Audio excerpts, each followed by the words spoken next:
N news live पे आपका स्वागत है और मैं हैप्पी राजेश।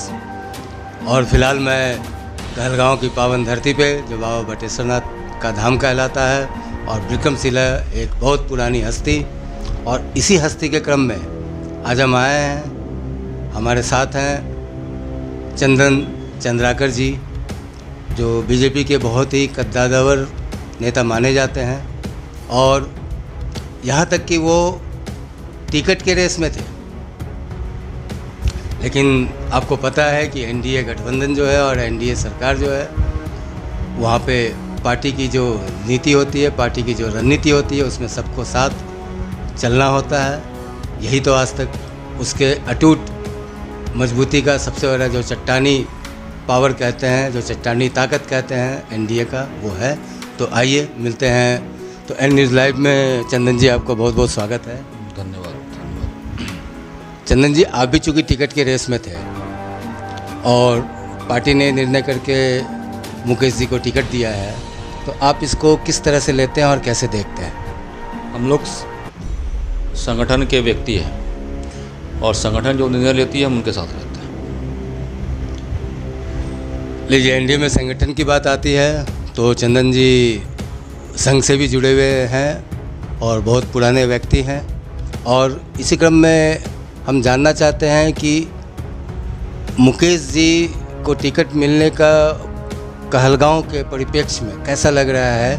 उनके जीतने की संभावना क्या, ये तो पूछना नहीं चाहिए, लेकिन मतलब एक संभावना व्यक्त कर सकते हैं कि कैसा उनका रहेगा?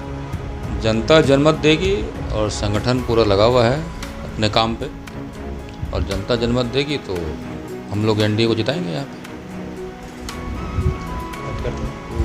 फिर बात करना चाहेंगे कि अभी जो एनडीए से टूट करके जो निर्दलीय खड़ा हो गए हैं पवन यादव जी, यहाँ तक कि वो निवर्तमान विधायक भी उनको कह लीजिए, और 42,000 वोट से वो जीते थे। उसके बावजूद संगठन ने उनको टिकट नहीं दिया और टिकट मुकेश जी को दिया। तो आपको कहाँ तक लगता है कि उनका सहयोग मिल पाएगा, या उनके असहयोग से मुकेश जी को क्या क्या नुकसान हो सकता है? वो तो निर्दलीय आ चुके हैं, निवर्तमान विधायक निर्दलीय आ चुके हैं, तो सहयोग असहयोग की वाली तो बात ही अब नहीं रहती है। और बाकी सभी लोग अभी चुनाव लड़ रहे हैं, यहाँ पे प्रत्याशी के तौर पे खड़े हैं। नहीं, उनके साथ तो संगठन के भी बहुत सारे लोग जुड़े हुए होंगे, वो भी उनके साथ होंगे, तो उसका असर कितना पड़ सकता है?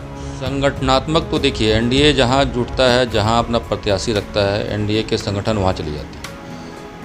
ठीक है, तो एनडीए संगठनात्मक तरीके से चलता है, और वो संगठन जो भी है वो एनडीए के साथ जुड़ी हुई रहती है। जो भी प्रत्याशी एनडीए के रहेंगे, संगठन उनके साथ खड़ी रहती है। तो निवर्तमान विधायक पवन यादव जी का मामला बीजेपी से ख़त्म हो चुका है, और तो हम ये पूछना चाहेंगे आपसे कि संगठन के मजबूती के तौर पे कहलगांव में कैसी तैयारी है और क्या चल रहा है?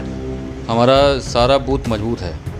हम लोग के पास शीर्ष नेतृत्व के द्वारा ही और संगठनात्मक हम लोग का हर समय ये नारा रहता है, हर बूथ 5 यूथ, जो कि हम लोग पहले ही बोलते आए हैं। लेकिन चुनाव में आने के बाद हम लोग का नारा रहता है, हर एक बूथ सबसे मजबूत। ठीक है, तो अपना बूथ सबसे मजबूत रखना है। अगर हम लोग अपने बूथ पे संगठनात्मक तरीके से और हर एक बूथ जीत गए, तो ये यहाँ पे कोई भी व्यक्ति एनडीए को हरा नहीं सकता। एनडीए की हर एक बूथ बहुत मजबूत है। सशक्तिकरण के साथ माननीय मोदी जी और माननीय नीतीश कुमार जी की जितनी भी योजनाएं हैं, युवाओं के लिए रोजगार, कृषक के लिए जो उन्होंने लास्ट टाइम जो फरवरी के महीने में माननीय मोदी जी आए थे, तो उन्होंने कृषि का जो किस्त जारी किया था, साथ साथ में महिलाओं के लिए इतनी सारी योजनाएं चलाई है।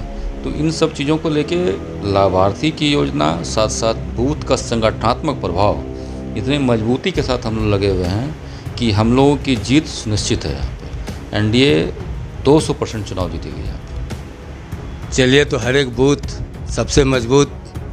मैं आपको बहुत बहुत शुभकामना चंदन जी, और आपके पार्टी को और आपके प्रत्याशी मुकेश जी को शुभकामना कि जीत सुनिश्चित हो।